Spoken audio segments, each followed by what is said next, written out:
Jadi karepe mlebu surga, tapi ora gelem salat, ngaji ora gelem makan, tapi angen-angene mlebu surga. Ki pertanyaanku malaikatnya mau bayar piro gitu loh. Sama halnya sekarang anak-anak muda itu. Kerja nggak mau, usaha nggak mau, bisnis nggak mau, pekerjaannya tidur, begitu bangun bikin status WA, akan indah pada waktunya. Ndang tangi turumu miring tak kandhani.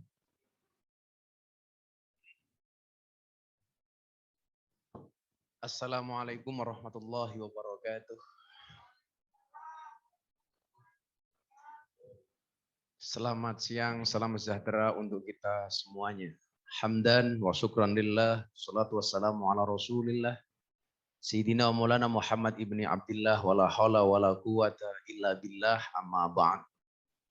Hadratal muhtaramin, para masyayikh, para guru-guru yang sangat saya muliakan, yang terhormat Bapak Kapolres beserta Ibu, saya lebih sepakat kalau nyebut pejabat sekalian disebut istrinya.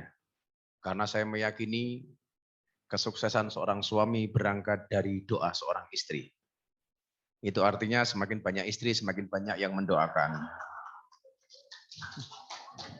Belum selesai, Bu, belum selesai. Padahal Bu Kapolres sudah terlanjur bilang amin. Bapak Wakapolres dan segenap PJU dan juga ibu-ibu Bayangkari, serta seluruh peserta Zoom meeting dan pemirsa di YouTube yang berbahagia. Tepat sekali yang dikatakan Bapak Kapolres bahwa hari ini kita masih ada di satu posisi yang menurut saya adalah merupakan cara Allah untuk berkomunikasi dengan kita.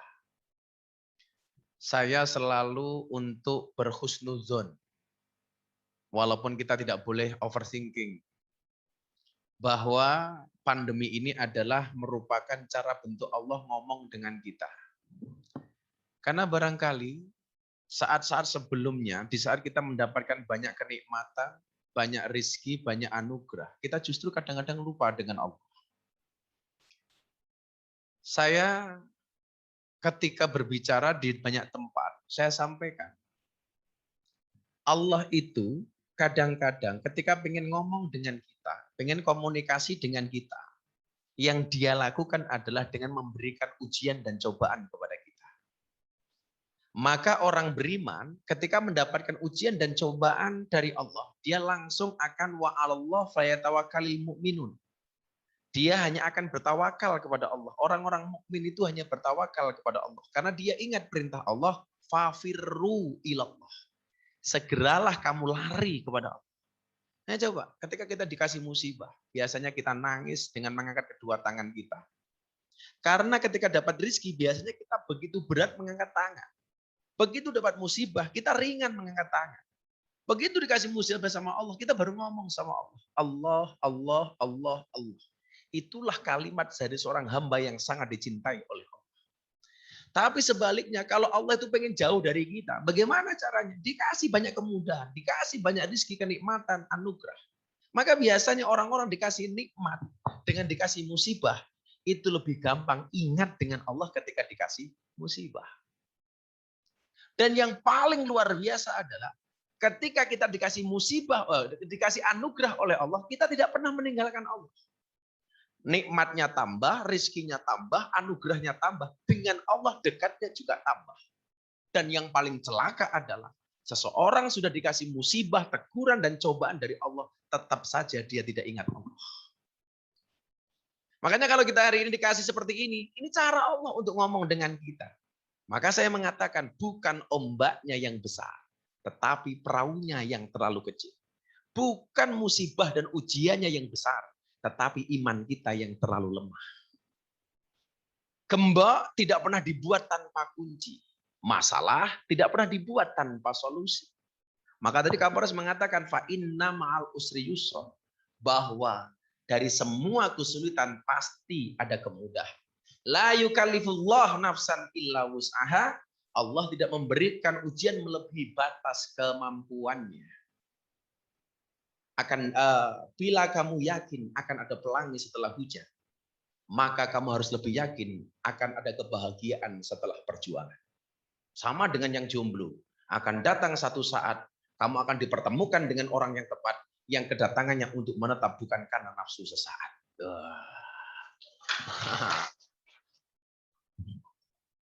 Mbak MC-nya jomblo. Oh, sudah lagu. Tapi kita dipakai selempang, ini putri hiu atau putri paus gitu.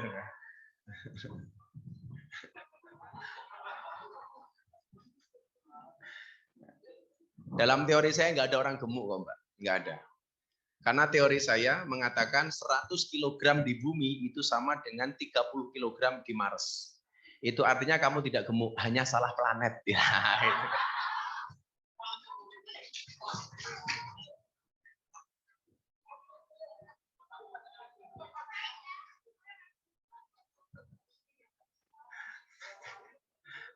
Katanya salah posisi. Bukan, Mbak. Cantik itu sekarang ada 3, Mbak. Dari sananya, dari dananya, dan dari letak kameranya. Lah, itu.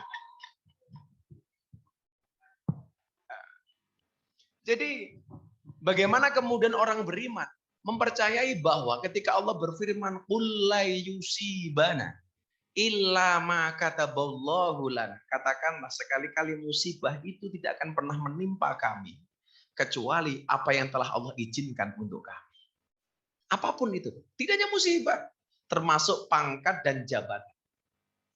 Kadang-kadang saya itu kalau kontemplasi tentang kawan-kawan saya di kepolisian, saya tadi bilang sama Pak Kapolres, saya dulu tahun 2004 itu ditawari untuk SEPA, semacam tentara itu milesuk lah ya, sekolah perwira itu, ketika saya selesai kuliah. Kebetulan waktu itu teman-teman jenderal saya banyak, Gus masuk. Bapak saya bilang, kamu jangan jadi polisi, kamu besok jadi kiainya polisi. Makanya ini AKBP Warsono ketemu dengan AKBP Miftah. Ya kan. Kalau beliau itu AKBP, Ajun Komisaris Besar Polisi, saya juga AKBP, aku kiainya Bapak Polisi. Ya, itu.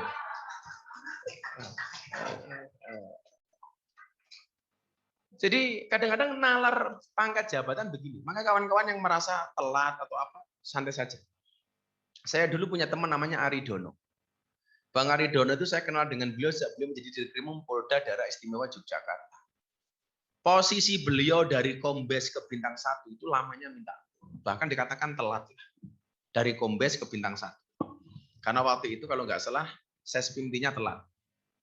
Kalau waktu itu istilahnya belum waktu beliau itu belum Sespimti, tapi sebelum Sespimti itu istilahnya dulu Sespati. Nah, kan sekarang Sespati kemudian Sespimti itu. Kalau sekarang ganti lagi nggak ada?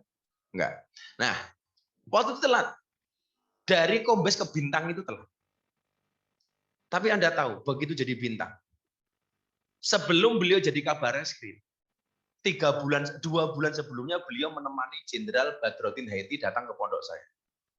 Waktu itu yang berkenan hadir di pengajian saya, Jenderal Badrodin Haiti, kemudian didampingi sama Wakabar Reskrim, ada Kapolda Jogja waktu itu Pak Erwin, yang kemudian jadi Kapolda Kalimantan Selatan.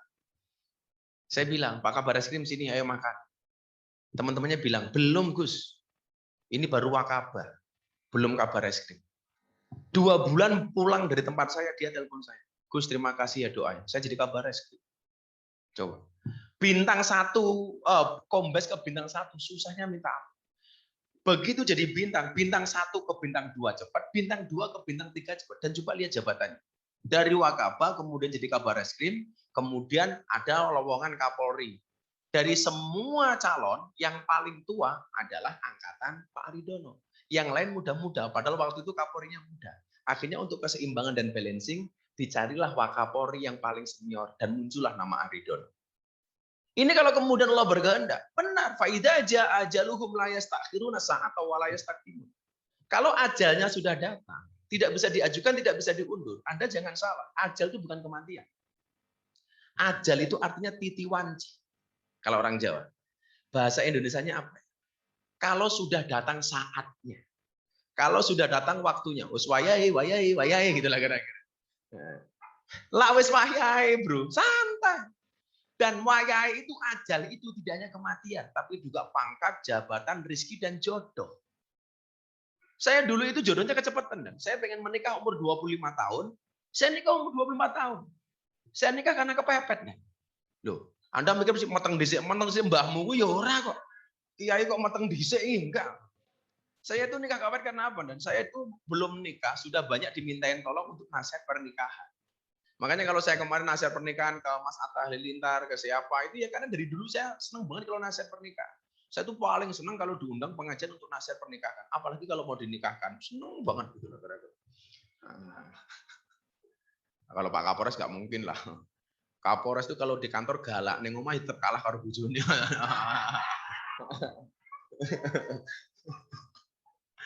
Propam itu propam provos paminal kantor tuh kalah menakutkan dari propam di rumah. Tapi nggak apa-apa, rata-rata itu orang hebat tuh takut sama istri. Loh iya, Umar bin Khattab itu setan saja takut loh Pak. Tapi sama istrinya diem kalau diomelin. Makanya ciri orang hebat tuh istrinya harus rewel. Makanya kalau bahkan wali-walinya Allah tuh rata-rata istrinya galak. Makanya kalau Bapak punya istri galak itu dua kemungkinan. Satu, Anda kemungkinan akan diangkat menjadi walinya Allah. Atau yang kedua, min alamatil stroke. Nah itu kira-kira.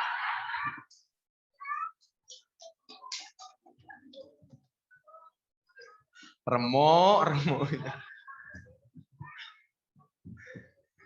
Saya semalam sama Mas Edo bilang, kalau Anda punya istri galak bersyukurlah. Kenapa Gus? Karena kalau istrimu galak besok di akhirat seksamu akan dikurangi oleh Allah. Alhamdulillah. Kenapa Gus? Karena selama di dunia sudah sangat tersiksa.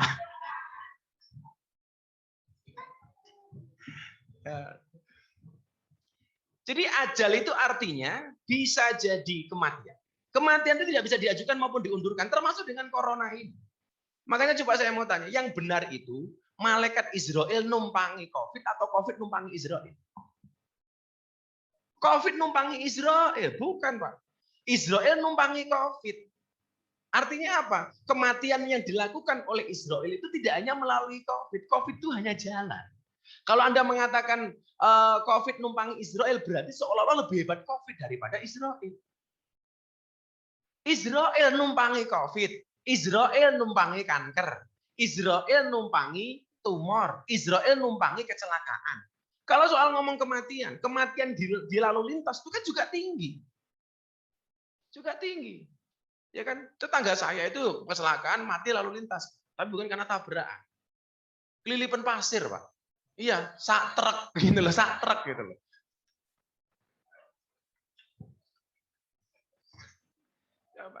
Jadi Israel itu bisa numpangi apapun, termasuk numpangi COVID. Makanya sehebat-hebatnya COVID, kalau kemudian Israel belum bertindak atas nama Allah, ya nggak akan mati, Pak. Nggak akan mati. Contoh begini, ini ilmiah ya. Ini saya contohkan yang sahabat dekat saya, Mas Deddy Corbuzier. Ini supaya kemudian teman-teman Binmas juga bisa menyampaikan ke masyarakat. Jadi begini, Dan. Mana Pak? Binmasnya mana? Oh, pakai belangkon itu. Oh. Kok lu gede ndase daripada belangkon nih?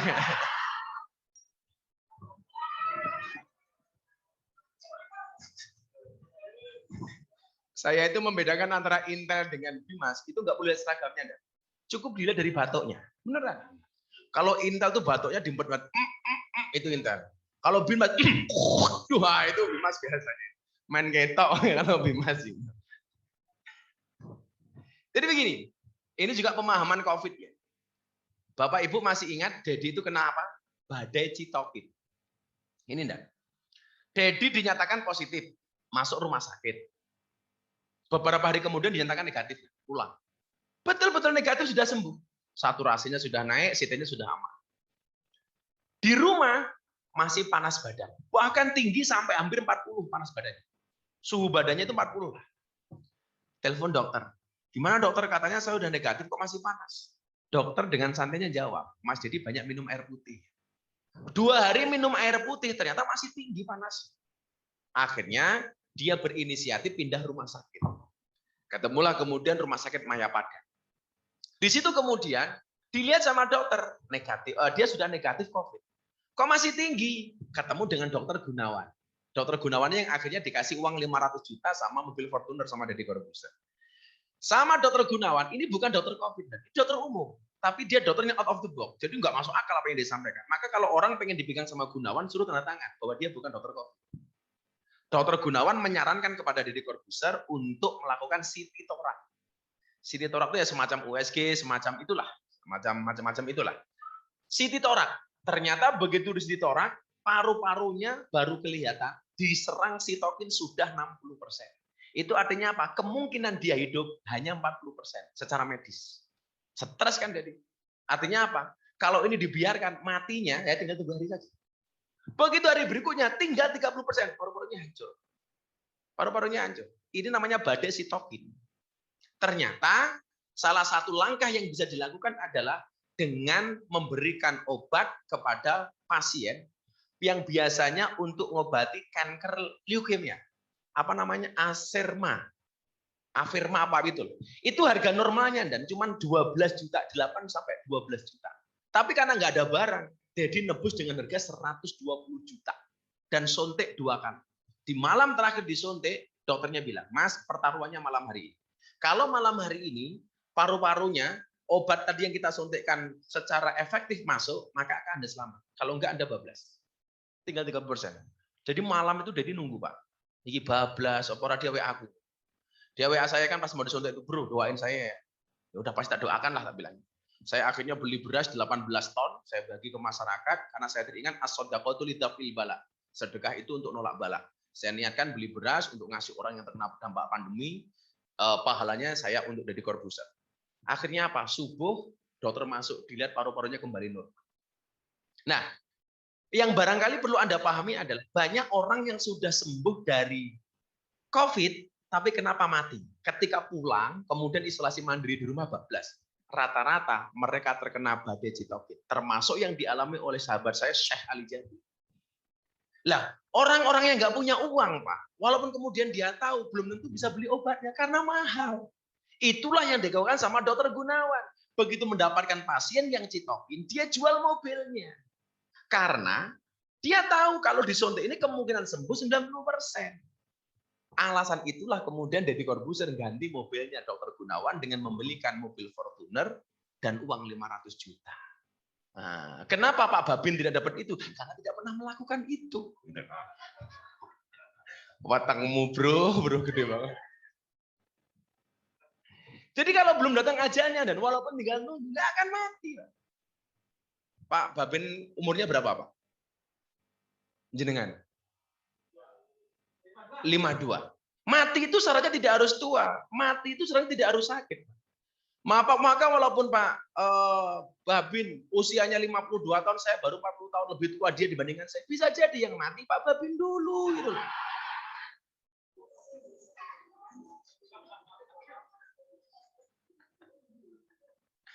Angel. Jadi nggak bisa dipaksakan. Maka benar, kullai yusibana illa ma kataballahu lana. Sekali-kali musibah itu tidak akan pernah menimpa kami kecuali yang telah Allah izinkan untuk kami. Istri saya, Pak, divonis kanker, Pak. Divonis kanker. Saya tuh marah betul dengan dokternya gara-gara apa? Ketika istri saya pulang, saya baru pulang dari Palembang, saya dipanggil sama dokter itu, saya mau ketemu 4 mata. Kenapa, Dok? Ini istrinya Gus Miftah sudah dioperasi, harus kemoterapi, kemudian radiasi, dan terakhir apalah namanya, yang terakhir yang paling mahal. Jadi sekali suntik itu 20 juta dan harus 30 kali. Jadi harus membayar untuk itu saja itu 600 juta. Terus saya tanya, kalau semua proses itu dilakukan dari kemo, dari radiasi, terus itu yang satu namanya saya lupa. Itu kemungkinan sembuhnya gimana, Dok? Dokternya bilang apa? Mohon maaf ya, Gus. Mungkin kemungkinan istrinya Gus Miftah bertahan 3 tahun. Di depan saya. Padahal dengan pola pengobatan yang sedemikian rupa, totalnya sekian miliar.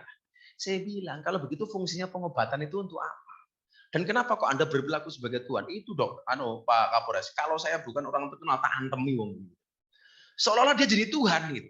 Akhirnya saya sowan kepada Maulana Habib Lutfi bin Yahya, guru kita itu, saya bilang, bah begini-begini. Kaya dokter iki Gusti Allah wae. Bojomu mari. Akhirnya proses kita lakukan, pengobatan saya pindah dari Jogja ke Malaysia, ada satu rumah sakit khusus kanker di sana, dan ternyata alhamdulillah kemarin di PET scan sembuh total. Artinya apa? Hari ini yang perlu kita bangun adalah optimisme. Dan menurut medis, optimisme dan husnuzon itu meningkatkan imun 50%. Jadi Anda harus yakin saja itu. Jadi Pak Babin, Anda harus lebih yakin daripada Kasat Lantas. Walaupun Babin menang pendapat, Kasat Lantas menang pendapatan. Nah, itu.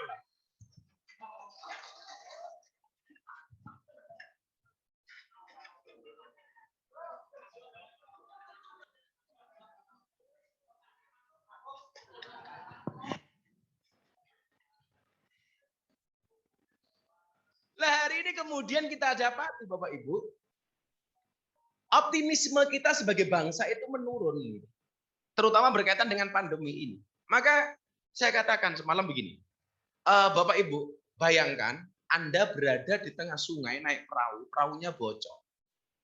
Kemudian di sekitar perahu Bapak Ibu banyak buaya. Apa yang harus Anda lakukan? Rata-rata jawabannya pasrah karo Gusti Allah, Gus, tawakal dan lain sebagainya. Salah. Bayangkan kalau Anda naik perahu, perahunya bocor.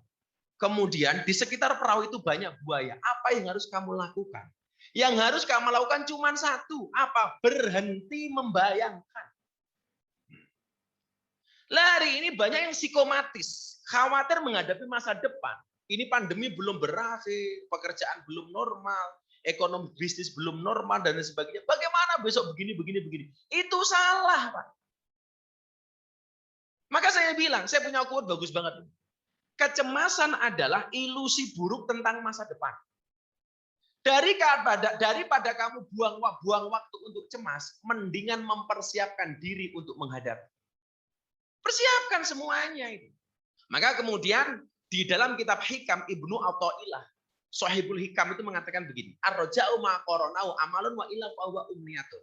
Lah, ini bisa kemudian teman-teman perencanaan coba Anda lihat. Ada dua bahasa, ada bahasa roja, ada bahasa taman. Ada bahasa harapan, ada bahasa angan-angan. Apa bedanya harapan dengan angan-angan? Harapan itu adalah satu keinginan dan cita-cita yang disertai dengan amal, ikhtiar, dan perbuatan. Sementara kalau Anda punya keinginan, punya cita-cita, tidak disertai dengan amal dan perbuatan, itu namanya angan-angan. Lah hari ini banyak di antara kita yang punya angan-angan, tapi tidak punya harapan. Kalau Anda mengatakan ini harapan, harus terencana, terukur, terstruktur, sistematis gitu. Seperti kinerja yang dulu promoter. Apa itu promoter? Profesional, modern, terpercaya, yang kemudian hari ini diganti dengan presisi. Jadi kalau kita pengen keluar dari pandemi ini, yuk lakukan. Kita punya harapan. Bagaimana harapan terwujud? Dengan amalan. Apa amalannya? Jaga 3M. Yang hari ini Pak Jokowi fokus kepada menggunakan masker. Tetap menjaga jarak. Kenapa Bu harus menjaga jarak? Karena menjaga jarak mengajarkan kepada kita bahwa yang dekat belum tentu jadian. Wow. Wong ono kalane suami istri sama-sama pegang HP di kamar, kadang-kadang juga nggak sayang kok, sing lanang WA sopo, sing wedok ya WA sopo gitu loh. Wonge ya teko iki. Iya. Belangkone ya putih, gitu.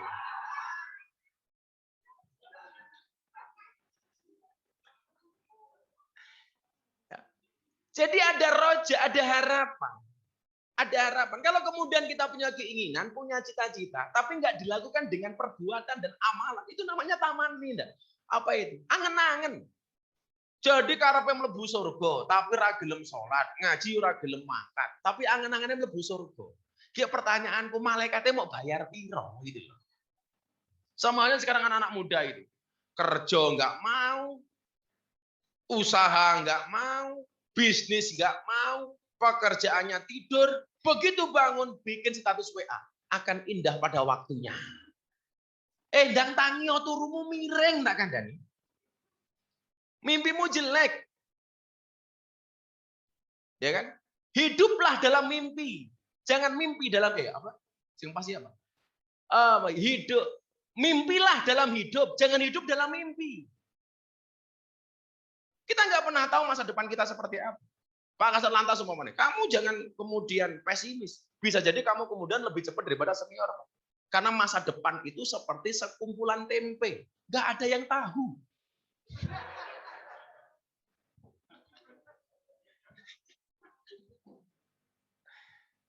Jadi kita rencanakan. Maka kemudian ada bahasa yang paling keren, bunyinya apa? Husnul tadbir nisful ma'isah.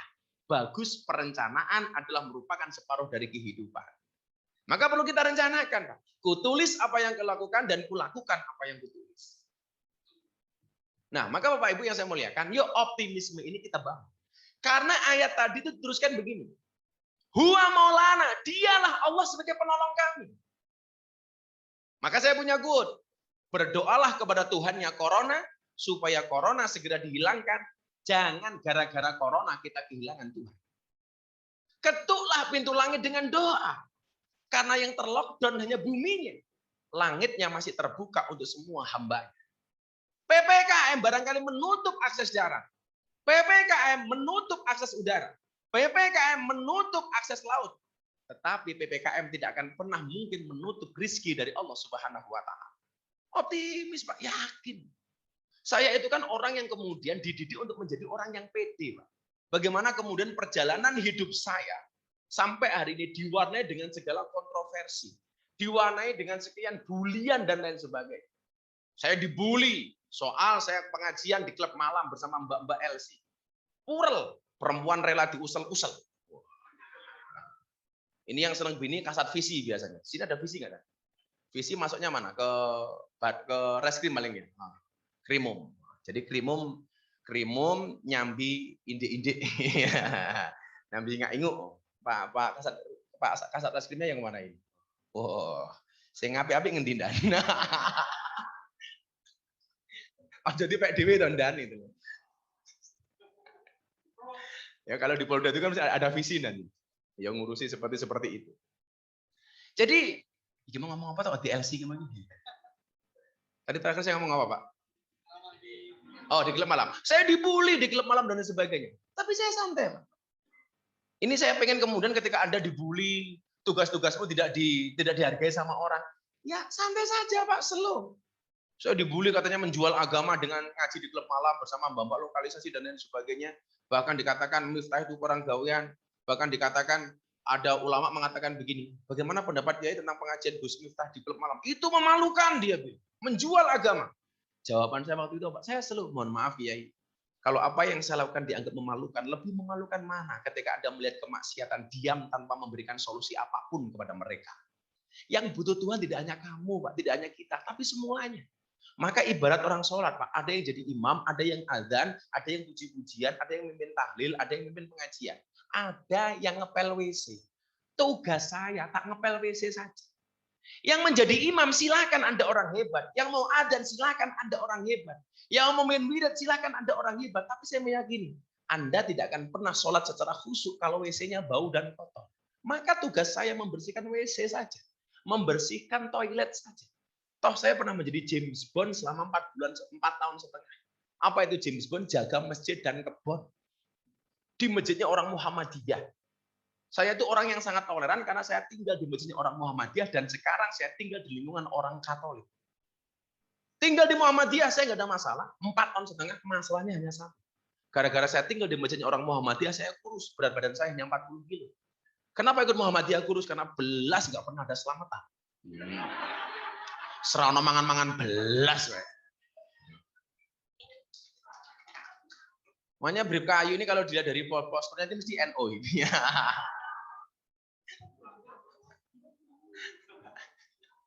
Begitu saya tinggal di masjidnya orang NO, Pak. Aduh, saya waktu itu gemuk 105 kilo. Saya tadi bilang sama Bu Kapolres, berat badan saya dulu 105 kilo. Tapi akhirnya saya menghindari nasi, saya menghindari gula, saya menghindari minyak. Dalam waktu 8 bulan turun 30 kilo. Dan sekarang olahraga saya ngeri, dan kalau malam saya nge-gym fitness kayak Pak Babi ini pasti fitness.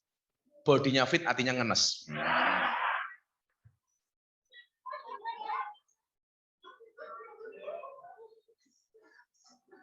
Saya dulu 105 kilo, Pak, gara-gara saya tinggal di masjidnya orang NU. Lah gimana, Pak? Orang NU itu dan digede-gedean makan kayak di Gresik, Sidoarjo itu. Waduh, yasinan makan, tahlilan makan, sholawatan makan, manakipan makan, mujadahan makan. Tetangganya sakit minta didoakan, makan. Yang sakit mati, makan lagi itu. Pitung dino dan akan dan. Mongan mangan. Jadi ya mohon maaf gitu. Dibully habis-habisan. Deddy Corbuzier masuk Islam, dibully lagi. Ramadan kemarin saya ceramah peresmian gereja GPI Penjaringan, dibully habis sampai trending Twitter 2 hari. Berita semuanya. Hari ini saya dibully lagi karena saya tidak ngurusi orang tua saya, menelantarkan orang tua saya. Saya bilang, saya punya santri saja 500 gratis kok. Masa orang tua nggak tak OPN? Wong lonte ning lokalis tak OPN kok, masa orang tua enggak? Ada-ada saja. Kalau Pak Kasat Reskrim ya purel saja lah. Niatnya satu, Onda, niatnya satu. Kan berikanlah hartamu kepada yang berhak. Nah, ternyata Pak Kasat Reskrim mendapatkan yang berhak itu di room. Nah, jadi sepatunya haknya 9 cm, 10 cm, 12 cm.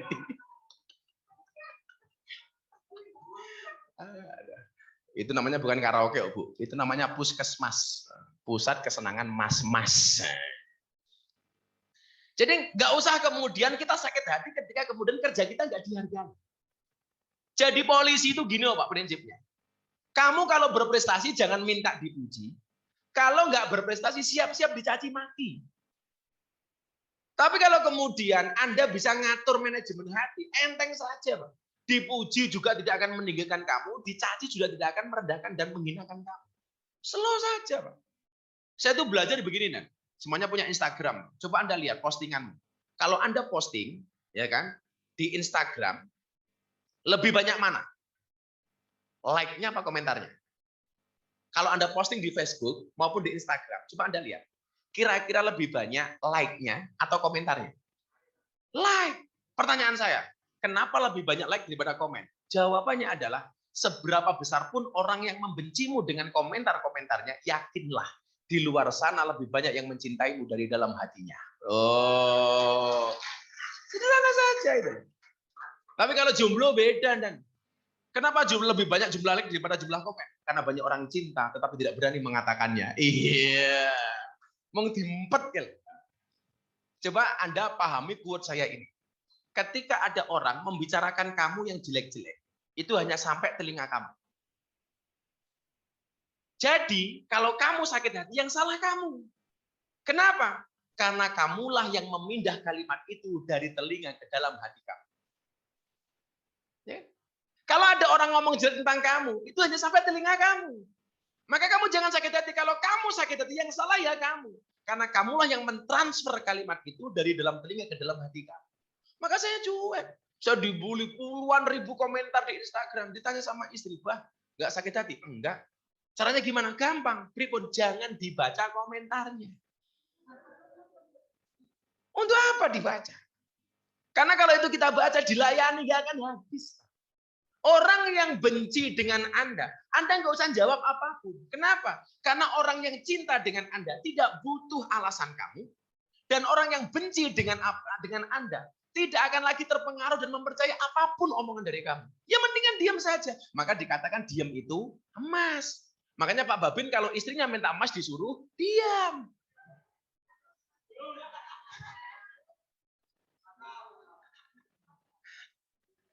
Hari ini orang bilang, waktu adalah uang.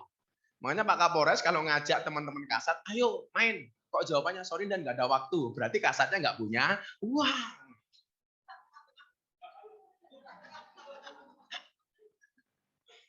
Jadi optimisme ini kemudian dikatakan oleh Allah, huwa maulana.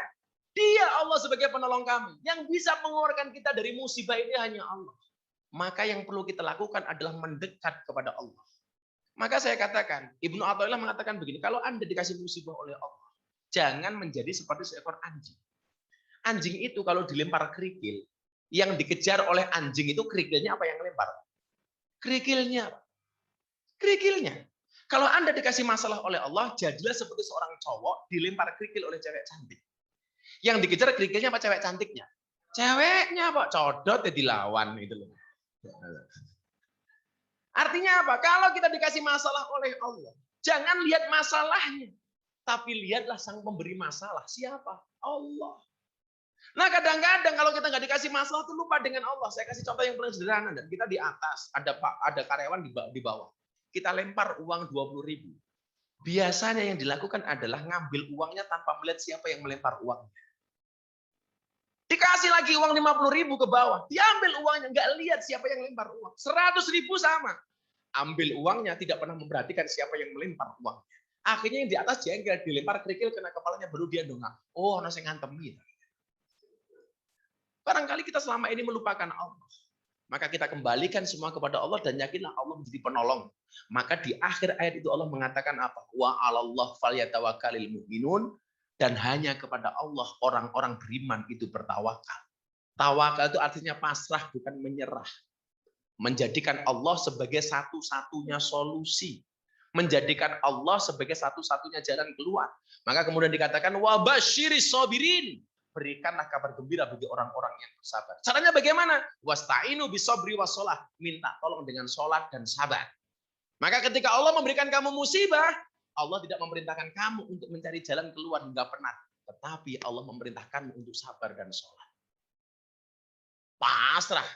Jangan pernah berdoa, ya Allah, saya punya masalah yang sangat besar. Balik. Bagaimana doanya? Wahai masalah, saya punya Tuhan yang maha besar.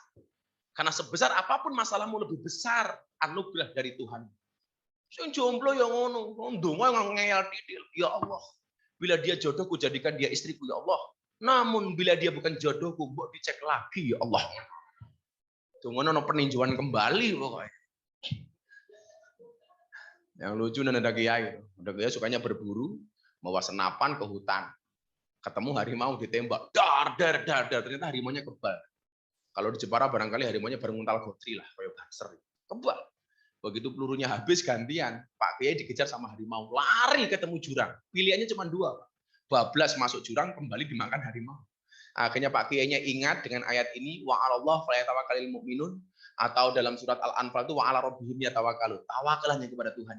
Akhirnya Pak Kiai angkat tangan, dia berdoa, ya Allah, bila saya harus mati dimakan harimau, tolong matikan aku dalam keadaan husnul khotimah.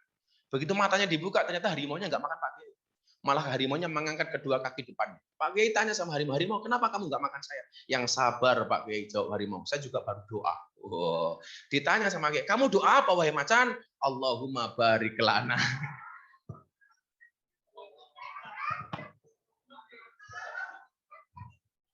Doa nguntal Kiai.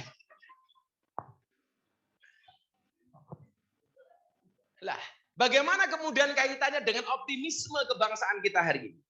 Bapak Ibu, ini masuk ke wilayah kebangsaan. Ini spesialisasi saya ini soal. Saya diminta oleh teman-teman Mabes itu untuk berbicara banyak kebangsaan dalam rangka moderasi beragama.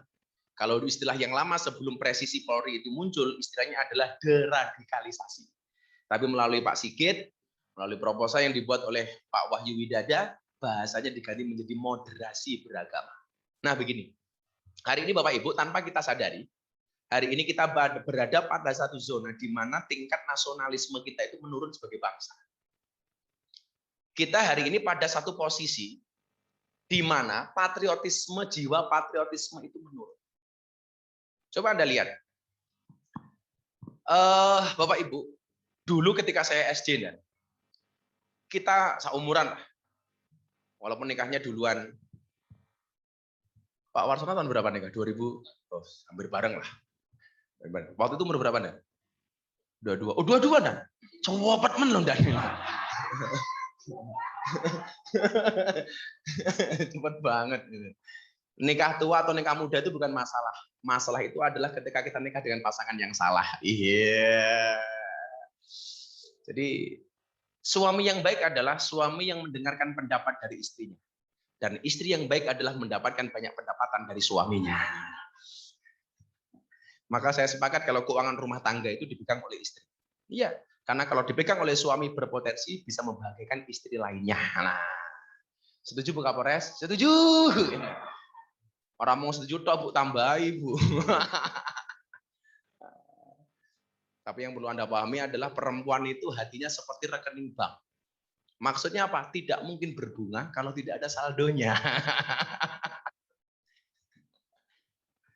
Jadi begini, dulu dan ya, kalau kita SD itu, pelajaran-pelajaran yang kita dapatkan di SD itu betul-betul mendukung kita untuk mencintai bangsa ini. Dulu kita mengenal pelajaran di sekolah namanya PSPB, Pendidikan Sejarah Perjuangan Bangsa. Bagaimana waktu itu kita diperkenalkan dengan pahlawan-pahlawan kita. Bahkan ada kewajiban seorang siswa didik untuk menghafalkan nama pahlawan. Tolong Pak Babin ya, kalau kemudian kita keliling Jepara, sampaikan. Dulu betul-betul kita itu dipahamkan tentang itu. Karena kita hafal dengan nama Diponegoro, Patimura, Cutnyadin. Cut Mutia dan lain sebagainya. Karena memang kita diajarkan untuk itu. Lagi, kita diajarkan untuk menghafalkan lagu-lagu kebangsaan. Lagu-lagu nasional dihafalkan. Dalam rangka apa? Mendidik pribadi siswa menjadi siswa yang nasionalis, Pancasilais dan patriotis. Untuk mencintai bangsa ini. SD masuk SMP, dibuat penataran namanya P4. Ingat kan Bapak Ibu? P4. SMP masuk SMA, P4. Bahkan ada di Akpol, dididik habis-habisan untuk itu. Yang calon Bintara sama dididik untuk itu. Dalam rangka mencintai bangsa ini. Bahkan saya dulu punya kewajiban memasang gambar pahlawan itu di kamar saya sebagai santri. Kamu cari gambar pahlawan dipasang.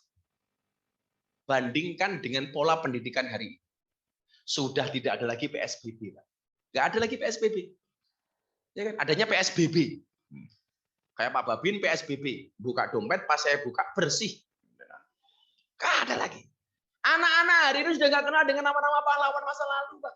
Sudah nggak kenal dengan Cut Nyadin, sudah nggak kenal dengan Cut Mutia. Yang dikenal siapa? Cut Keke, Cut Tiri, Cut Nami. Yang dikenal Cut Keke, Cut Tari. Cut, sama apa itu? Saya ngayu-ayu itu. Luna Maya, kayak bojone Pak Babin.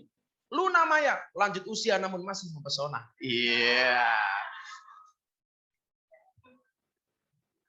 Ora, lah bojone Pak Babin 52 ya istrinya udah STNK lah. Setengah tuan yang kenceng.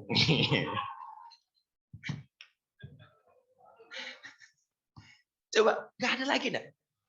Anak-anak sekarang sudah tidak lagi hafal dengan lagu-lagu kebangsaan. Puncaknya adalah ketika saya di-tag di akun Instagram saya, orang mengatakan begini, awas hati-hati lagu musyrik. Kaget saya. Apa lagu musyrik itu? Kalau saya nyanyi tanpa gitar itu namanya lagu tanpa musyrik. Musik gitu. Coba. Awas hati-hati lagu musyrik. Begitu saya cek yang dimaksud dengan lagu musyrik itu apa Bapak Ibu? Padamu negeri. Katanya lagu itu bertentangan dengan ayat dan firman Allah yang bunyinya Qul inna sholati wa nusuki wa mahyaya wa mamati lillahi rabbil alamin. Katakanlah hidup dan matiku, salat ibadahku adalah hanya untuk Allah. Lagu ini bertentangan dengan itu. Ini namanya jaga sembung bawa golok, nggak nyambung blok. Padahal kita diingatkan, man fassarul Qur'an bi ra'yi falyatabawwa maq'adahu minan nar. Barang siapa menafsirkan Al-Qur'an sesuai dengan kemampuan akalnya sendiri, maka siap-siaplah mengambil tempat duduk dari api neraka. Kalau kita nggak punya keilmuan untuk itu, jangan menafsirkan. Nah, biarkan kita membaca kitab tafsir saja. Gitu. Yang menafsirkan ayat-ayat itu memang orang-orang hebat-hebat. Kita nggak usah, ikut saja pendapat ulama. Karena memang kita nggak ada kemampuan. Maka saya bilang, ikutlah pendapat ahli, jangan jadi orang yang ahli berpendapat. Ikutlah pendapat ahli, jangan ikut-ikutan orang yang ahli berpendapat. Karena kalau kita yang menafsirkan, Pak, ambiar, Pak. Karena memang ayat itu multitafsir. Sekarang beginilah, ada kecelakaan di depan Polres. Yang melihat saya, Pak Kasat Lantas, sama Pak Babin Kamtipmas. Kejadiannya sama. Dari 3 pandang sudut orang dengan profesi berbeda, maka analisa anefnya pasti beda. Begitu saya melihat kecelakaan di depan, dier. Saya sebagai orang beriman, sebagai kiai mengatakan, innalillahi wa inna ilaihi rajiun. Kita doakan mudah-mudahan yang kecelakaan selamat dan baik-baik saja. Kalau Pak Kasat Lantas, analisanya beda. Ini kayaknya ngelanggar lampu merah. Dia ngawon, terobos lampu merah, terjadi kecelakaan. Kalau Pak Babin beda. Mengatakan apa? Oh, ini motornya kalau dijual lakunya masih segini. Kenapa? Karena selain sebagai Babin juga sebagai makelar. Pak Mane.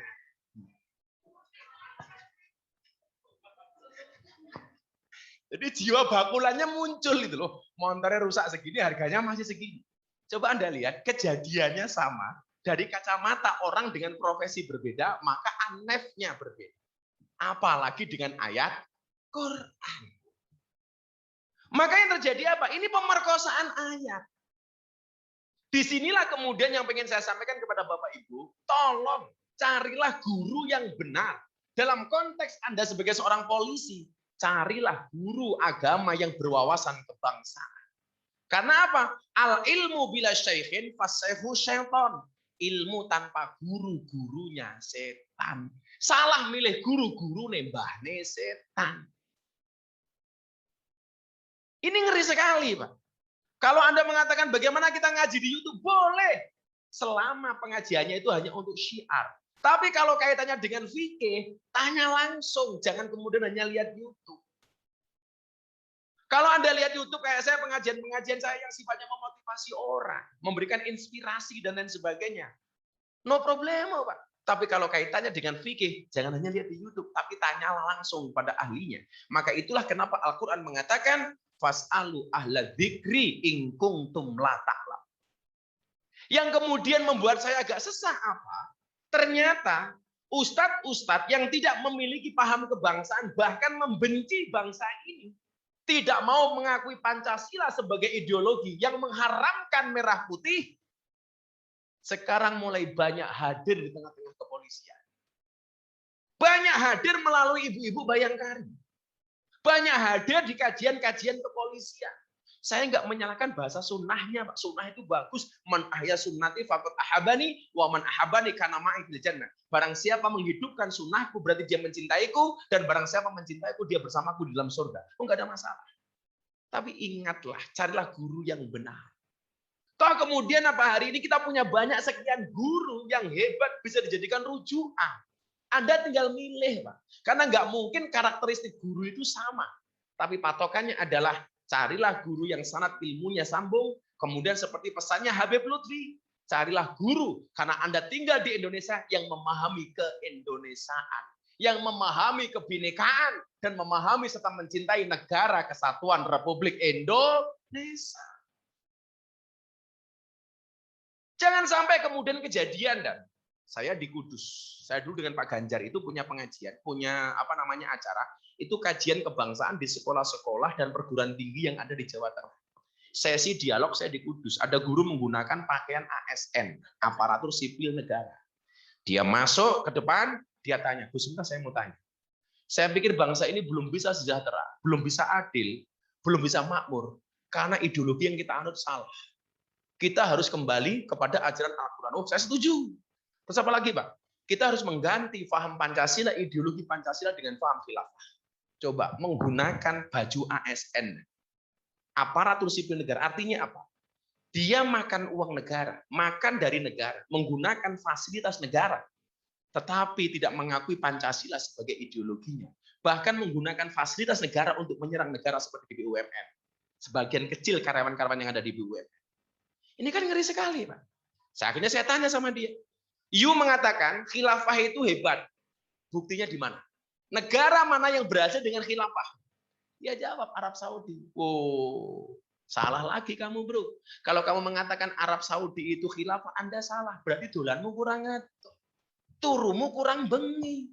Koncomu kurang okeh. Kopine kurang kental.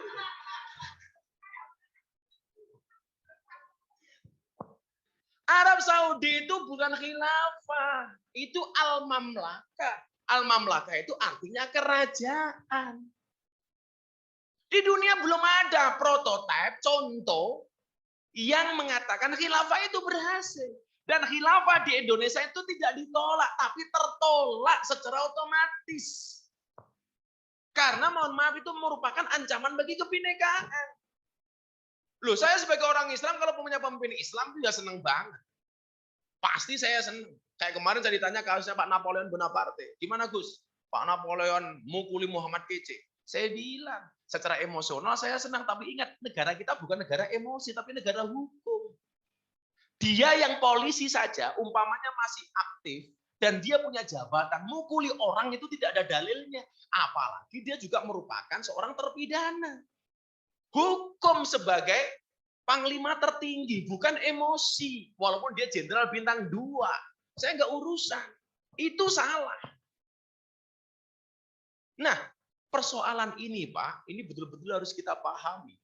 Jangan sampai kemudian kita hari ini, gara-gara pandemi orang takut mati, kemudian memilih guru yang salah. Ini kan hikmahnya pandemi apa? Akhirnya orang seneng ngaji, karena wedi mati. Tapi jangan sampai kemudian pemahaman-pemahaman agama yang kita pahami salah. Kemudian apa? Seolah-olah Pancasila nggak benar, seolah-olah lagu ini musyrik dan lain sebagainya. Dan ini sekarang merupakan penyakit yang harus kita basmi bersama-sama. Karena saya meyakini Pancasila itu sudah sangat Islami. Bangsa Indonesia walaupun bukan negara Islam, tapi negara yang sangat menjunjung tinggi keagamaan. Sudah sangat Islami walaupun bukan negara Islam. Orang adzan di mana-mana oke. Sebelum subuh sudah ada takhim, nggak ada yang larang. Orang tadarusan juga nggak ada masalah. Di mana-mana pengajian oke. Ini terbatas karena masih pandemi dan lain sebagainya. Ulama dihargai. Orang bilang itu kan udah kriminalisasi ulama. Dari mana kriminalisasi ulama? Kalau ada ulama berbuat kriminal kemudian ditangkap sama polisi, itu bukan kriminalisasi, tapi proses hukum terhadap ulama yang kriminal. Dan hukum diberlakukan kepada siapapun, jangankan kiai, polisi salah juga dihukum. Itu namanya bukan kriminalisasi. Proses hukum terhadap ulama yang kriminal. Kriminalisasi ulama itu ngundang kiai pulang nggak diamplopi. Lah itu kriminalisasi. Itu melanggar KUHP pasal 378 penipuan. Tak lapor ke Kasat Reskrim.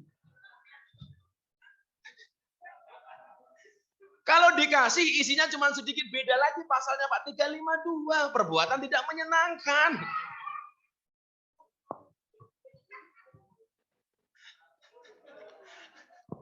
Ajur jum.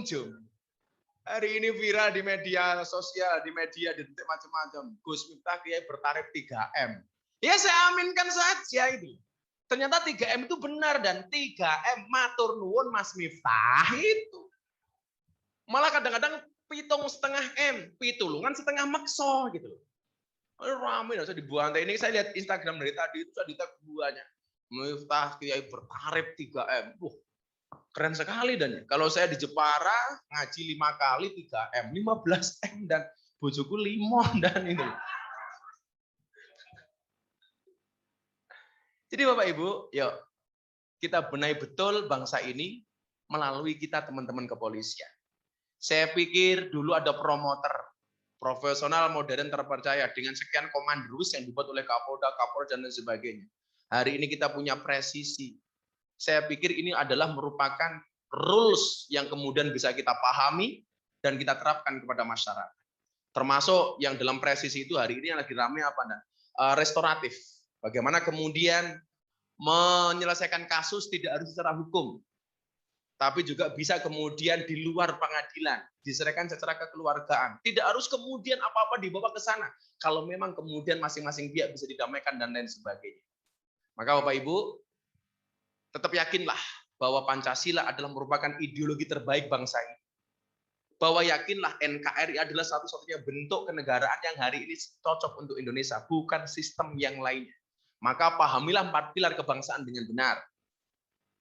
Undang-Undang Dasar 1945, Pancasila, Bhinneka Tunggal Ika, dan NKRI. Barangkali seperti itu, kalau ada sesi tanya jawab, waktu dan tempat, saya persilahkan. Pak Babin, ketok senang ini ya. Arep balas dendam gitu. Masya Allah, luar biasa. Kita berikan aplaus tepuk tangan untuk Gus Miftah. Dari tadi, Gus, ini semuanya saya lihat semuanya ceria, Gus. Kalau tadi gambarannya pas awal, sebelum Gus Miftah hadir, Pak Kabak Sumda, Pak Karman, Pak Kasat Bimas, Pak Sobirin ini lesu, katanya susah tidur, Gus. Nah ini tadi masalahnya mungkin karena tidurnya terlalu miring ya Gus. Ya, Bapak Ibu, Sobat Polri dan seluruh anggota Polres Jepara sekalian yang berbahagia, akan ada sesi tanya jawab pada kesempatan siang hari ini, namun tidak akan semuanya kami sampaikan untuk tanya jawab. Kami hanya memilah beberapa pertanyaan yang akan kami sampaikan kepada Gus Miftah dan juga Bapak Kapolres Jepara. Kesempatan pertama kami berikan kepada Bapak Ibu yang ada di Aula Mapolres Jepara. Ada Bapak Ibu? Pertanyaan tentang apa saja, mungkin jodoh, sumber rezeki yang halal atau apa boleh. Pak Sobirin ada? Oh pas Gus. Bapak Ibu para kabak, kasat, Ibu-Ibu Bayangkari, ada yang mau ditanyakan kepada Gus Miftah? Oh, kalau tidak ada sambil menunggu yang pertanyaan di aula ini, ada pertanyaan melalui online, Gus. Ini dari Gendi BGT Ari, betul ya? Ya. Alay banget sih. Betul, Gus. Ini pertanyaannya begini, Gus. Gus, bagaimana cara biar kita selalu positive thinking, berpikir yang baik-baik, Gus? Monggo. Ini begini, menurut Imam Al-Ghazali itu, orang berbuat baik atau berbuat buruk itu awalnya dari mana? Rata-rata orang mengatakan dari niat. Ternyata salah, kan? Orang berbuat baik dan buruk itu ternyata dari mata yang melihat dan dari telinga yang mendengar. Jadi kualitas pendengaranmu dan kualitas penglihatanmu itu akan menentukan bagaimana keadaan dan kondisi hatimu. Contoh begini, Bu Kapolres ada orang minta-minta di luar, Anda di dalam rumah, dan paring-paring minta sumbangannya. Itu yang pertama kali mendengar siapa? Telinga. Yang pertama kali melihat siapa? Mata.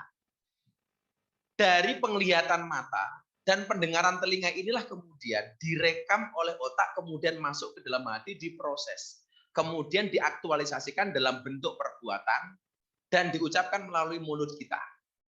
Artinya apa? Kualitas hati dan pikiranmu tergantung apa yang kamu lihat, tergantung apa yang kamu dengar. Maka jagalah pandangan matamu, jagalah telingamu. Supaya kemudian kita selalu berhusnudzon terus, caranya bagaimana? Tentunya salah satunya adalah alaikum bil mujalasatil ulama, berkumpul dengan orang-orang yang baik. Kita kajian dengan orang-orang yang baik. Maka dikatakan almar'u ma'aman ahabba atau yusarul mar'u ma'aman ahabba. Seseorang itu akan dikumpulkan bersama orang-orang yang dicintainya. Jadi kalau kita pengen punya pikiran yang husnudzon terus, ya kumpul dengan orang-orang yang optimis. Dengan orang-orang yang yakin. Kalau Anda kumpul dengan orang-orang yang pesimis, ya jadinya menjadi pribadi yang pesimis. Apa bedanya orang optimis dan pesimis, Pak? Bedanya satu. Orang optimis itu melihat peluang dalam masalah. Orang pesimis itu melihat masalah dalam peluang. Jadi kalau dikasih peluang yang dilihat masalahnya, tok itu berarti pesimis. Yuk kita bisa begini. Waduh, nanti gimana, nanti gimana, nanti gimana. Dan lucu lagi di Indonesia nggak punya tapi melu mikir. Ada mobil Lamborghini datang. Kalau mobil kayak gitu bensinnya piro, pola bane pecah gantine kepiye. Lah kowe iki lho, Bro, orang duwe kok melu mikiri goblok men to itu. Wong sing duwe santai-santai wae gitu. Orang duwe kok melu mikir gitu loh. Maka manajelah pandangan matamu dan pendengaran telinga. Masya Allah, luar biasa sekali. Untuk Mas Gendi, BGT Ari, sudah terjawab ya oleh Gus Miftah. Jadi harus jaga pandangan dan pendengaran ya Gus. Yang kedua, kumpullah dengan orang-orang yang baik dan selalu optimis. Ini salah satunya, Mas Gendi ini sudah memilih cara yang tepat. Berkumpul dengan orang-orang yang baik, mengikuti kegiatan-kegiatan yang baik secara virtual melalui program Sowanji Polres Jepara. Luar biasa. Ada pertanyaan lagi, Pak Kasih? Oh iya, ini banyak pertanyaan yang lewat YouTube. Karena yang hadir di sini ada dua kemungkinan, katanya. Gimana, Gus? Paham banget atau RGB, radom blas. Oh iya. Satu pertanyaan lagi dari YouTube, kemudian nanti terakhir, oh Pak Kabak Sumda mau tanya. Pertanyaannya harus berbobot, nah. Seperti MC-nya. Ya, seperti MC-nya. Iya, ini pertanyaan dari Berkah Jepara. Terima kasih Berkah Jepara sudah mengikuti kegiatan Sowanji. Gus, izin tanya, G. Manusia itu sebenarnya punya sifat sabar dan ikhlas tidak? Oh, manusia itu sebenarnya tuh punya sifat sabar atau tidak? Gitu. Sabar dan ikhlas atau tidak? Karena menurut saya manusia hanya nyabar-nyabar ke. Etok-etok sabar gitu, Gus. Nah, monggo, kira-kira bagaimana, Gus? Satu ketika Nabi Muhammad ditanya, ya Rasulullah, mahwal bir. Wahai Kanjeng Nabi, kebaikan itu apa sih? Begini, yang pertama bukan kebaikan. Ya Rasulullah, mahwal ismu. Wahai Rasulullah, dosa itu apa? Jawabannya adalah, al-ismu mahaka fi sodrika wa karihta ayyaqali'a alaihin nas. Yang namanya dosa itu adalah satu perbuatan yang ketika kamu lakukan hatimu merasa tidak nyaman dan kamu khawatir dilihat oleh orang. Jadi orang itu kalau berbuat kemaksiatan, Pak, pasti hatinya tidak nyaman dan khawatir dilihat oleh orang. Contoh begini, saya pernah satu ketika ngaji di lokalisasi, peraturannya adalah ketika pengajian berlangsung tidak boleh buka lapak terlebih dahulu sebelum pengajian berakhir. Lah ini pengajian masih berlangsung, ada tamu datang. Begitu saya keluar dari tempat pengajian, dia sembunyi, Pak. Artinya apa? Dia masih ada nilai kebaikan di dalam hatinya. Buktinya dia masih punya rasa malu ketemu saya. Waduh, izin aku anak Gus Miftah. Orang kok malah bangga, Gus, aku ngelondre. Enggak mungkin, enggak mungkin. Delek, Pak. Satu. Yang kedua, kenapa saya tidak pernah membenci para pendosa Anda? Saya ketemu orang mau jajan WTS di lokalisasi. Ketemu saya sama Germo. Saya mau tanya sama Pak Ibu. Kira-kira yang disungkemi tangannya Germonya apa Gus Miftah? Tetap saya, Pak. Berarti dia masih bisa membedakan mana kiai, mana Germo. Itu membuktikan apa? Bahwa di dalam hatinya ada Allah. Maka kalau kemudian semua orang punya potensi baik, itu iya. Tapi juga semua orang berpotensi jelek. Kenapa orang dikatakan baik? Orang baik dan buruk itu kan bedanya tipis. Sebaik-baiknya orang pernah berbuat jelek. Dan sejelek-jeleknya orang pernah berbuat baik. Kenapa dia dikatakan baik? Karena amal baiknya lebih banyak daripada jeleknya. Bukan berarti dia tidak pernah berbuat jelek. Kenapa dia dikatakan orang jelek? Karena kejelekannya lebih banyak daripada kebaikannya. Itu artinya apa? Hati itu punya dua potensi. Tapi potensi fitrahnya hati adalah kebaikan. Makanya kemudian dikatakan qalbun mukmin baitullah. Hatinya orang mukmin itu adalah rumahnya Allah. Makanya kalau Bapak Ibu berbuat satu kesalahan yang nggak nyaman itu bukan anggota badan manapun kecuali hatinya. Yang resah, yang galau itu hatinya. Apalagi mangkat neng kantor HP-nya ketinggalan dibuka bojo. Itu namanya OTT, bukan OTT KPK, OTT istri, operasi tangkap tangan. Modar. Ya Allah, itu yang nyaman apanya? Hatinya. Tapi sebaliknya, ketika Rasulullah ditanya, mahwal bir, wahai Rasulullah, kebaikan itu apa? Husnul khuluqi. Kebaikan itu adalah akhlak yang baik. Maka hati itu berpotensi baik dan berpotensi buruk. Bagaimana kita mengisinya? Masya Allah, terima kasih Gus. Jadi untuk berkah Jepara, betul ya? Untuk berkah Jepara tadi sudah jelas disampaikan oleh Gus Miftah bahwa kita harus yakin dan percaya sejatinya bahwa Allah itu telah menciptakan makhluknya dengan fitrah ya Gus. Pasti dengan sifat-sifat baik, sabar dan juga ikhlas. Karena kita yakini setiap makhluk ciptaan Allah termasuk manusia itu memiliki dan meyakini ada Tuhan, ada Allah di dalam hatinya. Ikhlas itu seperti keset. Oh gitu ya Gus. Walaupun diinjak-injak tetap welcome. Alhamdulillah. Keren sekali. Luar biasa sekali. Terima kasih Sobat Polri yang ada di rumah, serta anggota Polres Jepara yang ada di rumah masing-masing. Untuk pertanyaan kami cukupkan yang virtual, kami akan melanjutkan pertanyaan yang ada di ruangan aula ini. Mohon maaf kita ambil dua. Yang pertama Bapak Kabak Sumda Polres Jepara, Kompol Karman. Yang kedua Bapak Kabak Lop. Oh iya, mohon izin Gus, Bapak Kapolres, ada 3 yang ingin bertanya, bagaimana Gus? Boleh? Sebahagia kalian lah. Alhamdulillah, terima kasih Gus. Boleh, 3 orang yang akan bertanya. Pertama Pak Kabak, silahkan. Assalamualaikum warahmatullahi wabarakatuh. Yang saya hormati Bapak Kapolres, yang saya hormati Gus Miftah. Izin saya Kabak Sumda, Gus. Jadi tugas saya diantaranya adalah untuk memberikan nasihat yang akan menikah, anggota yang mengajukan menikah. Menikah atau menikah lagi? Menikah. Oh, menikah. Menikah pertama. Oh. Memang diperjelas Pak Karman. Kadang ada yang menikah kedua, tapi itu karena mungkin istrinya meninggal atau suaminya meninggal. Tapi yang selama ini di Jepara ini menikah yang pertama. Tadi dari penyampaian Gus Miftah bahwa Gus Miftah sering memberikan nasihat perkawinan. Mohon Gus, saya minta kiat-kiat ataupun pesan-pesan pada saat Gus Miftah memberikan nasihat biar pernikahan itu sampai berakhir sampai maut yang memisahkan. Karena nun jauh Gus, ada kadang itu anggota yang ngadep itu ada yang tidak cocok di rumah itu mau ngajukan ini, akhirnya saya tahan jangan. Karena apalagi sudah punya keturunan, sudah punya anak, kasihan nanti. Nah, sekali lagi ya, jadi mohon untuk nasihat untuk anggota-anggota kami agar dalam membina rumah tangga ini lebih kuat, lebih tentram, dan bisa membantu kedinasan. Karena kalau yang biasanya anggota menghadap saya kok mau ada permasalahan, itu kedinasannya akan terganggu. Yang pertama. Yang kedua, Gus, mohon maaf, saya kadang itu berusaha untuk khusyuk dalam sholat, khusyuk. Tapi namun tiba-tiba kadang kok saya ingat begitu Allahu Akbar, ini ingat pekerjaan, ingat yang ini. Kadang itu kontak saya hilang kok, ingat pada saat saya sudah takbir. Mohon untuk pencerahan ataupun nasihat bagaimana saat sholat saya bisa khusyuk. Demikian Gus, terima kasih. Assalamualaikum warahmatullahi wabarakatuh. Waalaikumsalam. Pak Kabak Sumda, ingat ya, nikah itu senang, tapi tolong jangan senang menikah. Ya, nikah itu senang, tapi jangan senang menikah.